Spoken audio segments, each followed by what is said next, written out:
We do have team coverage. Our crews are spread out across the area tracking damage and speaking to folks in your neighborhoods. First, we want to send it over to Chris Ramirez tracking this morning's storms and how is this going to impact the rest of our day? Yeah, Sherman, of course, the good news is that most of that heavier rainfall has ended for southeast Texas. We're seeing those skies starting to clear up.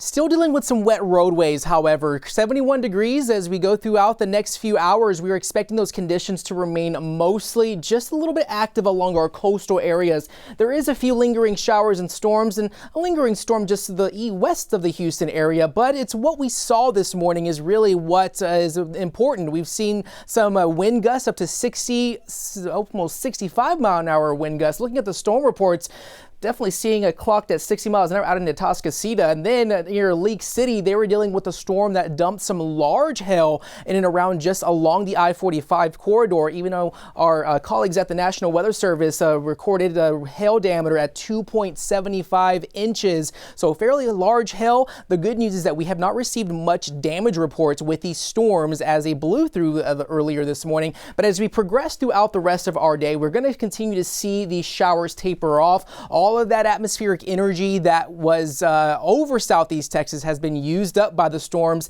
As we go into the rest of our day, we are expecting mostly quiet conditions, but that's not going to last long as we head into the weekend. Unfortunately, more rain and storm chances are on the way as we head into Saturday and Sunday. I'll have the timing on that later in the newscast. Sherman.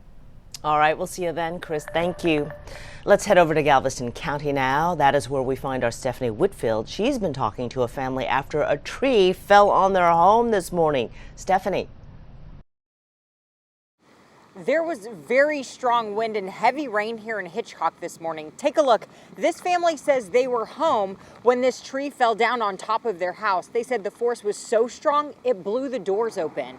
Strong storms during morning rush hour packed a punch. This house in Hitchcock took a big blow. It was loud, like I've never heard it before, and it shook the whole house. A tree in their backyard came down while Nora Cooley and her grandson sat in the living room. Her husband rushed home from work. Well, I was driving through over 2 foot of water to get in here. And then when I seen this, I'm glad the tree's down, but I wish it would have went the other way. He says the important thing is no one was hurt. Well, I got the power cut off, got the water cut off, got the insurance companies called. He says the next thing on his to-do list, find a new place to live.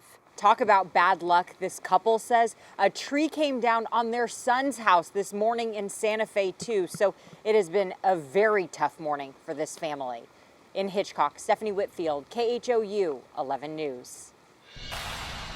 And again, we are awaiting President Biden at the White House. That is the podium there as folks get set up for the remarks. He is set to deliver some surprise comments on the war in Gaza. We will take you to the CBS News special report with the president as soon as it begins. And this afternoon, a homeowner in Fort Bend County dealing with the aftermath of this morning's storms here in the Houston area. His house struck by lightning. He gave our Ogochi Iloka a tour of that damage. Ogochi, what did you see? What I saw is something that could have been a lot worse. Thankfully, firefighters were able to keep the fire from spreading. The lightning strike left a hole in the roof. I was actually sleeping. Then I heard the impact of lightning and a big flash as well. And I woke up. At this point, AJ Nair didn't know his home was Mother Nature's next target. Everybody else's Wi-Fi was actually on except ours. So I was trying to get to work.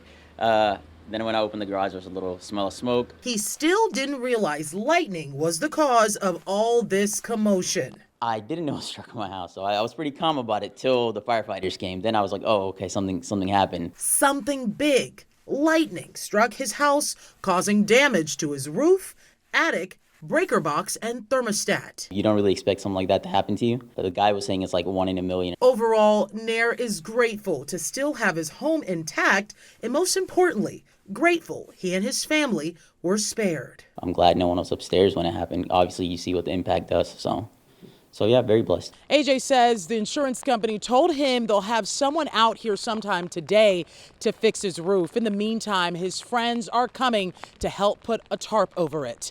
Reporting in Arcola, Ugochi Iloka, KHOU 11 News. What a mess. Be sure to download our free KHOU 11 mobile app to follow this forecast.